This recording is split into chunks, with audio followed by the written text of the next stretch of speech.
का प्रश्न हुआ कि हे प्रभु, सम्यक दर्शन किसे कहते हैं, या हमारी प्रणति में सम्यक दर्शन कैसे प्रकट होगा।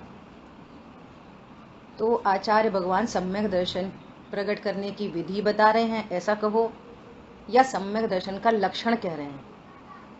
क्या कह रहे हैं? तत्वार्थ श्रद्धानम सम्यक दर्शनम। तत्व और अर्थ के श्रद्धान से सम्यक दर्शन होता है। कौन से तत्वार्थ? तो कह रहे हैं प्रयोजन भूत तत्वार्थ के श्रद्धान से सम्यक दर्शन प्रकट होता है। ये सम्यक दर्शन का लक्षण है। जिन जीवों को सम्यक दर्शन प्रकट है उनको तत्वार्थ का निश्चय होता ही है। ठीक है, अभी देखो, अपने 2 पॉइंट्स पे चर्चा हुई थी कल, बहुत डिटेल से चर्चा हुई। अर्थ मतलब वस्तु, तो यहाँ वस्तु में द्रव्य को भी अर्थ कहा, गुण को भी अर्थ कहा और पर्याय को भी अर्थ कहा। देखो, ये पूरा भेद करके वस्तु बता रहे हैं। द्रव्य अर्थ, गुण अर्थ, पर्याय अर्थ। अर्थात द्रव्य का भी अपना स्वभाव है। क्या स्वभाव है? कि द्रव्य अनादि अनंत एक रूप होता है। हैप्पी न्यूज है, गुड न्यूज है। किसी भी द्रव्य का नाश नहीं होता, कोई भी नया द्रव्य उत्पन्न नहीं होता। विश्व में जितने द्रव्य हैं वे सभी अनादि अनंत हैं। जब विश्व में रहने वाले सभी द्रव्य अनादि अनंत हैं तो फिर मैं भी एक द्रव्य हूं और मैं भी अनादि अनंत हूं। मर जाएंगे, कब मरेंगे, कैसे मरेंगे, कैसे परिणाम होंगे, सारी चिंता से मुक्त हो गया ज्ञान। क्यों? क्योंकि मैं द्रव्य हूं, द्रव्य अर्थ, और उसका तत्व क्या है कि जो अनादि अनंत एक रूप रहता है। 6 द्रव्यों में मैं कौन सा द्रव्य हूं? तो मैं जीव अर्थ हूं। समझ आई बात? अर्थ और तत्व से चर्चा कर रहे हैं अपन। मैं जीव अर्थ हूं, है ना। और जीव का स्वरूप क्या है कि जीव अनादि अनंत जीव बना रहता है। जीव की सत्ता का कभी कोई नाश नहीं कर सकता। गुण अर्थ, गुण अर्थ मतलब द्रव्य में रहने वाला प्रत्येक गुण भी अनादि अनंत है। क्या बोला? द्रव्य में रहने वाले अनंत गुण भी अनादि अनंत हैं। समझ में आ रही है बात? कभी भी मेरी वैल्यू डेप्रिशिएट नहीं होती। मेरे अनंत गुण कभी बिखर कर अलग अलग नहीं होते। मेरे किसी गुण का कभी नाश नहीं होता। द्रव्य अर्थ, गुण अर्थ और पर्याय अर्थ, और तीनों का स्वरूप, तीनों का स्वरूप, तीनों का तत्व, है ना। 2 की बात हो गई। द्रव्य अर्थ और द्रव्य का तत्व क्या है? अनादि अनंत एक रूप रहना। अर्थात द्रव्य का न नाश होता न द्रव्य उत्पन्न होता।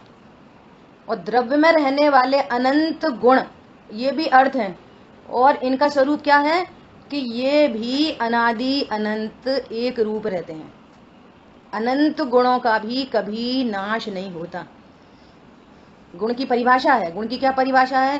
कि जो द्रव्य के संपूर्ण भागों में और संपूर्ण अवस्थाओं में पाए जाते हैं। कैसी भी अवस्था हो जाए बाहर में, लेकिन अनंत गुण से संपन्न। बोलो, जो मेरा निज वैभव है वो कभी डेप्रिशिएट नहीं होता, कभी कम नहीं होता, कभी ज्यादा नहीं होता। ये आपकी भूल है। क्या भूल है? कि हम पर वैभव को अपना वैभव जाने, तो ये भूल है। अब यहाँ पता चला कि द्रव्य में रहने वाले अनंत गुण, ये एक एक गुण अपने आप में एक अर्थ है। और उसका तत्व है कि ज्ञान गुण बना रहता है, श्रद्धा गुण बना रहता है, चारित्र गुण बना रहता है। समझ में आ रही है बात? ये गुण अर्थ। अब सुनो पर्याय अर्थ। पर्याय का क्या स्वरूप है? पर्याय का क्या तत्व है? कि कोई भी पर्याय हो वो उत्पाद व रूप होती है। एनी पर्याय, एनी अवस्था, एनी हालत, एनी दशा, वो उत्पाद व उत्पन्न होती है, नाश हो जाती है। इसमें बड़े महान रहस्य निकलते हैं, महान रहस्य निकलते हैं इस पूरे कॉन्सेप्ट को समझने पर। अवस्था चाहे जैसी हो, द्रव्य का कभी नाश नहीं होता, गुणों का कभी नाश नहीं होता। ये द्रव्य का अर्थ तत्व और गुण का अर्थ तत्व। अब बात चल रही है पर्याय का अर्थ तत्व। पर्याय का अर्थ तत्व क्या है? कि पर्याय एक अर्थ है और उसका तत्व क्या है कि वो उत्पाद व रूप होती है, उत्पन्न होती है, नाश हो जाती है। अब देखो, पर्याय को सही करने के जितने प्रोग्राम है ना, वो सारे प्रोग्राम खत्म हो जाते हैं इस स्वरूप को जानने से। प्रत्येक पर्याय स्वयं ही से उत्पाद व रूप है, जो उत्पन्न हो रही है वो स्वयं ही नाश को प्राप्त होती है। तो आपको कौन सी पर्याय मिटानी है, कौन सी पर्याय लानी है, वो अपने से ही उत्पन्न होती है, उसका नेचर है, उसका तत्व यही है। क्रोध की पर्याय अपने से उत्पन्न होती है, एक समय टिकती है, दूसरे समय नाश हो जाती है। तो कौन से क्रोध को रोकना है और कौन से क्रोध का नाश करना है, पॉइंट समझ में आ रहा है? एक पॉइंट। दूसरा पॉइंट कि अभी कोई भी ऐसी अवस्था उत्पन्न हो गई जो हमारे को खराब लग रही है, फॉर एग्जाम्पल, है ना, तो हमने तत्व समझा है कि ये पर्याय अनादि अनंत नहीं रहती, ये जो अभी उत्पन्न हुई है इसका नाश होगा ही होगा। तो ऐसा स्वरूप पर्याय का तत्व जान के भी ज्ञान रिलैक्स हो जाता है। क्या बोला? पर्याय का भी तत्व, उसका स्वरूप जानकर ज्ञान रिलैक्स हो जाता है। हाँ जी बोलिए। पर्याय के लिए क्या, जो पर्याय उत्पन्न होती है तो उसके लिए द्रव्य जिम्मेदार होता है? हाँ, बहुत अच्छा प्रश्न है। देखो, कोई भी पर्याय उत्पन्न होती है, जैन शासन स्यादवाद है, स्यादवादमयी शासन है जैन शासन। तो किसी अपेक्षा से द्रव्य जिम्मेदार है और किसी अपेक्षा से द्रव्य जिम्मेदार नहीं है, और दोनों ही कथन मिलेंगे। अब इंपॉर्टेंट बात क्या है कि दोनों ही कथन से हमारे को शांति मिलती है, दोनों कथन से। अभी सुनना ध्यान से कि इस द्रव्य में कोई पर्याय उत्पन्न हो रही है ना, तो कहेंगे द्रव्य जिम्मेदार है, यही द्रव्य जिम्मेदार है। तो यही द्रव्य जिम्मेदार है ऐसा कहने पर कोई अन्य द्रव्य जिम्मेदार नहीं है, तो अनंत पर द्रव्यों को दोषारोपण की वृत्ति खत्म हो गई। क्या बोला? ये इसी द्रव्य की पर्याय है नियम से, तो इसी द्रव्य से उत्पन्न होगी, ज्ञान की, श्रद्धा की, चारित्र की, इसी द्रव्य की पर्याय है, इसी द्रव्य से उत्पन्न होंगी। कोई दूसरे द्रव्य की पर्याय कोई दूसरा द्रव्य उत्पन्न कराए, ऐसा तो स्वरूप ही नहीं है। इतना जनरल एग्जाम्पल है। कैसा? कि एक टोकरी में फल रखे हैं, है ना, तो उसमें कच्चा आम रखा है और वहीं पे एक मिश्री की डली रखी है। दूसरे दिन आम मीठा हो गया, तो हम क्या बोलेंगे कि आम क्यों मीठा हुआ? कि उसकी जो मिठास पर्याय है वो मिश्री में से आ गई है, मिश्री ने हेल्प की है आम को मीठा होने में। बोलो, ऐसा आप मानोगे? आम को मीठा होने में किसने हेल्प की है? वो बगल में मिश्री रखी थी ना, इसलिए आम मीठा हो गया है। बोलो, किससे हुआ? स्वयं योग्यता से। उसकी पर्याय में मिठास रूप वर्णन करने की शक्ति थी, वो व्यक्त हुई है। तो ये बिल्कुल सिद्ध हो गया ना कि एक द्रव्य के कारण दूसरे द्रव्य की पर्याय नहीं होती, इसलिए कहा जाता है कि यही द्रव्य जिम्मेदार है। ठीक है, तो अनंत पर की नास्ती हो गई। अब इसमें सारी प्रैक्टिकल अप्रोच लगाओ कि यहाँ क्रोध उत्पन्न हुआ, यहाँ मान उत्पन्न हुआ, यहाँ हास्य कषाय उत्पन्न हुई, यहाँ दान का भाव उत्पन्न हुआ, यहाँ पूजा का भाव उत्पन्न हुआ। तो क्यों हुआ? यही द्रव्य जिम्मेदार है, उसमें वैसी वैसी पर्याय उत्पन्न होनी थी। नहीं, वो तो हमने, है ना, एक गरीब को देखा बेचारे को, तो उसको देखते से ही हमें दया का परिणाम उत्पन्न हुआ।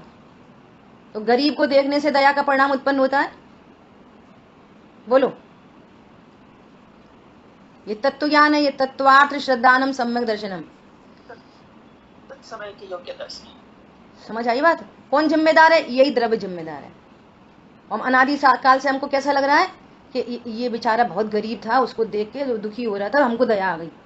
तो हमारी दया किससे आई? पर द्रव्य से। समझ में आ रही है बात?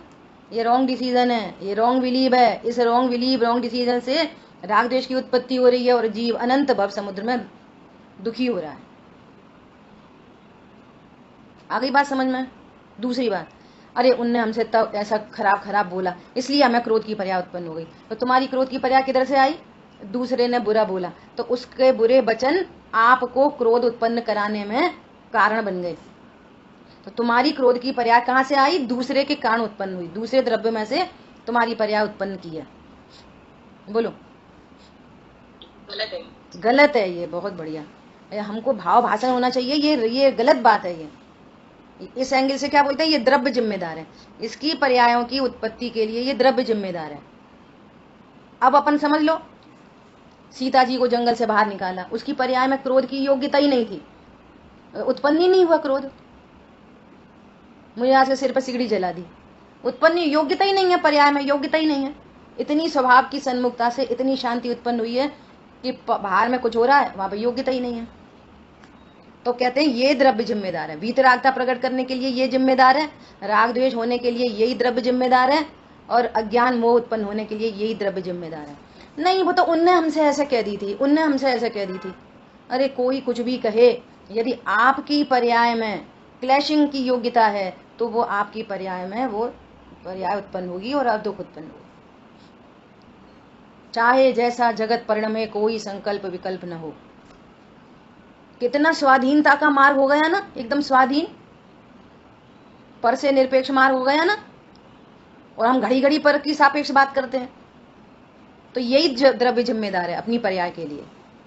ठीक है, तो इस बात की स्वीकृति से पर लक्ष्य मिट गया।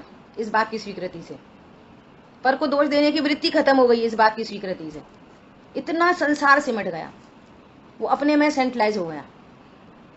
अब सेकंड पॉइंट इससे भी गजब का इंपॉर्टेंट है। नेक्स्ट पॉइंट क्या है कि नहीं, द्रव्य जिम्मेदार नहीं है। द्रव्य जिम्मेदार नहीं है, ये इससे भी बड़ा ऊंचा पॉइंट है।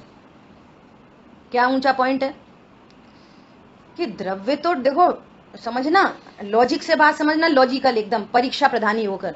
जिन शासन में परीक्षा प्रधानी को श्रेष्ठ कहा है, आज्ञा प्रधानी को श्रेष्ठ नहीं कहा। अभी किसी की आज्ञा मान ली तो कोई किसी ने और ने बताया तो उसकी आज्ञा मान ली, लेकिन परीक्षा करके बात को स्वीकार किया है।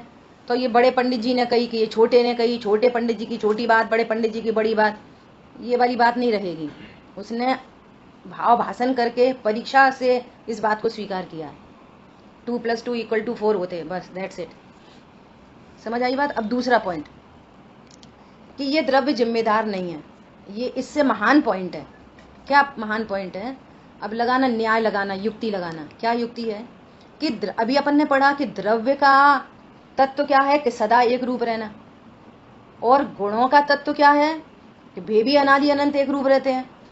तो द्रव्य तो एक जैसा है और पर्याय तरह तरह की उत्पन्न हो रही हैं। अभी ज्ञान की पर्याय में ही लगाओ, एक पर्याय में ज्ञान है, कभी कोई ज्ञेय बनता है, कभी कोई, कभी कोई, कभी कोई, कभी कोई। तो ज्ञान की पर्याय तो निरंतर बदल रही है, कोई दूसरी, उत्पाद वे। और ज्ञान गुण और जीव द्रव्य एक है, एक जैसा है। तो एक जैसा द्रव्य होने से यदि द्रव्य जिम्मेदार है तो फिर एक जैसी पर्याय होनी चाहिए। ये पर्याय अदल बदल के क्यों हो रही है? बदलती रहे पर एक जैसी तो हो। पॉइंट समझ में आ रहा है? तो कभी कोई सी, कभी कोई सी, कभी कोई सी। ऐसे चारित्र की पर्याय में देखो तो चारित्र गुण तो सदा एक जैसा है और जीव द्रव्य भी एक जैसा है। अब चारित्र की पर्याय में कभी क्रोध, कभी मान, कभी माया, कभी लोभ, कभी पूजा, कभी पाठ, कभी व्रत, कभी संयम, कभी क्षमा, कभी दया, ये पर्याय बदल बदल के उत्पन्न हो रही है और द्रव्य एक रूप है। पॉइंट समझ में आ गया? तो इस अपेक्षा को ख्याल में रखते हुए कहा जाता है कि पर्याय ही पर्याय की जिम्मेदार है, द्रव्य पर्याय का जिम्मेदार नहीं। दोनों बातें हो गई। दोनों से हमारे प्रयोजन की सिद्धि हो रही है, ये बहुत गजब की बात है। जब ये कहा जाए कि द्रव्य जिम्मेदार है तो तुम दूसरों को जिम्मेदार मत मानो। क्यों? यदि दूसरों को जिम्मेदार मानोगे तो दूसरे में सुधार चलता रहेगा, और अपने को जिम्मेदार मानोगे तो अपने में सुधार करोगे। अरे मैंने पर लक्ष्य किया है, मुझे पर की कल्पना उत्पन्न हुई है, पर से ऐनी अपेक्षा उत्पन्न हुई है, पर से तो मैं भिन्न द्रव्य हूं, पर को बिगाड़ने सुधारने का भाव उत्पन्न नहीं हो रहा। ये पहली अपेक्षा का लाभ। और दूसरी अपेक्षा का लाभ, दूसरी अपेक्षा से क्या लाभ होगा कि पर्याय पर्याय की जिम्मेदार है। कोई भी पर्याय उत्पन्न हो, मैं तो एक ही रूप रहता हूं, मैं तो सदा, मेरे में तो कोई चेंज नहीं आया, मैं तो अच्छा बुरा नहीं हुआ।